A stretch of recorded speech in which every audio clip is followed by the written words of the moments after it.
5 seconds to go.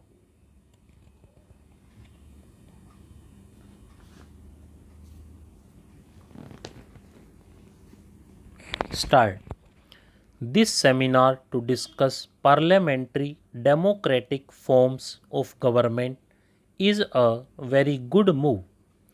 I have looked at the heads of discussion on which papers have been received. They are interesting aspects of parliamentary democracy, but it seems to me that they deal with somewhat superficial aspects of the question. Democracy, as a speaker just now said, is a means to an end. What is the end we aim at? I do not know if everybody will agree with me, but I would say the end is the good life for the individual. What form it should take can be argued about, but the good life certainly must imply a certain satisfaction of the essential economic needs which will release him from continuous oppression and which will give him a chance to develop his creative faculties. Parliamentary democracy is a growth of the last 150 or 200 years. We must remember that even in England, the franchise was strictly limited till recently. 20 or 30 years ago, a small percentage of the population had the vote.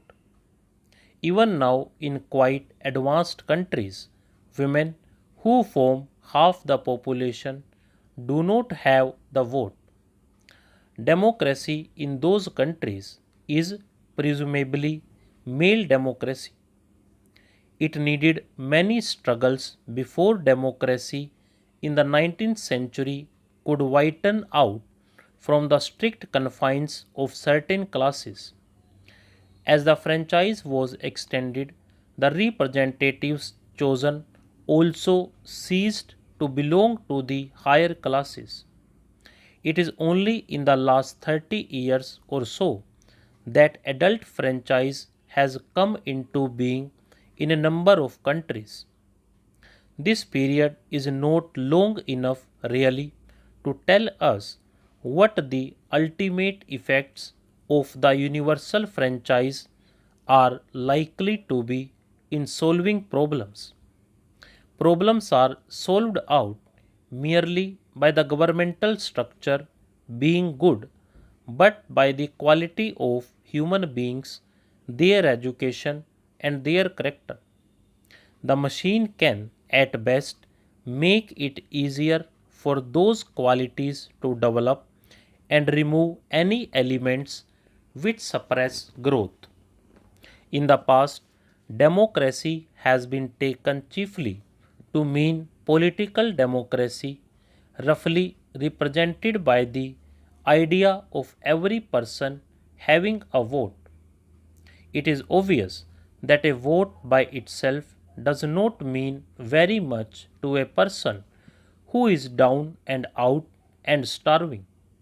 Such a person will be much more interested in food to eat than in a vote, his democratic right. Therefore, political democracy by itself is not enough except that it may be used to obtain a gradually increasing measure of economic democracy. The good things of life must become available to more and more people, and gross inequalities must be removed.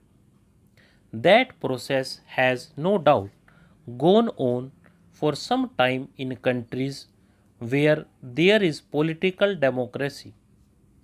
One of the basic revolutions of the world has been the Industrial Revolution, which has changed the texture of human life. But people's minds lag behind events.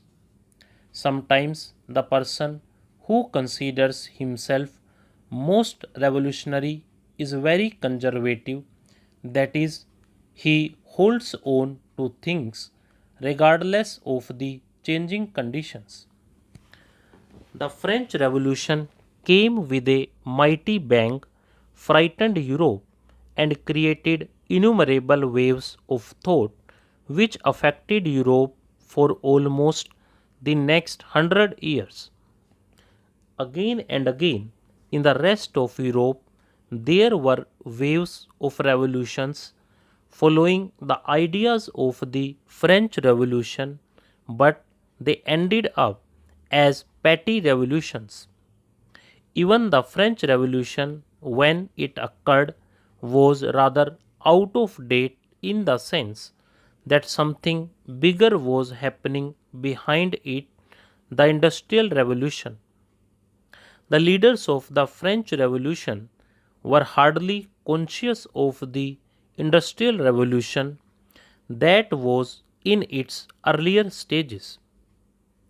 They were thinking mainly of political problems. For a considerable time after the French Revolution, while the Industrial Revolution was working its mighty change, the thinking of people was governed by the slogans and ideas of the French Revolution. Something big has happened in the structure of human life with the coming of atomic energy. We may take this as the consummation of the industrial age. It forces us to decide how we are going to use this mighty power, rightly or wrongly, in conflict or in cooperation. All this should really force us to think on entirely new lines. We have to decide how to face these problems and not continue to think of petty matters.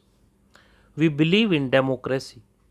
Speaking for myself, I believe in it first of all because I think it is the right means to achieve ends and because it is a peaceful method.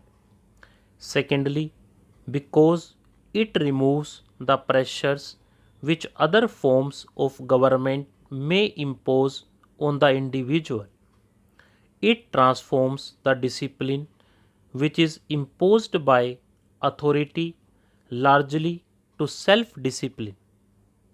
Self discipline means that even people who do not agree accept solutions because it is better to accept them than to have conflict.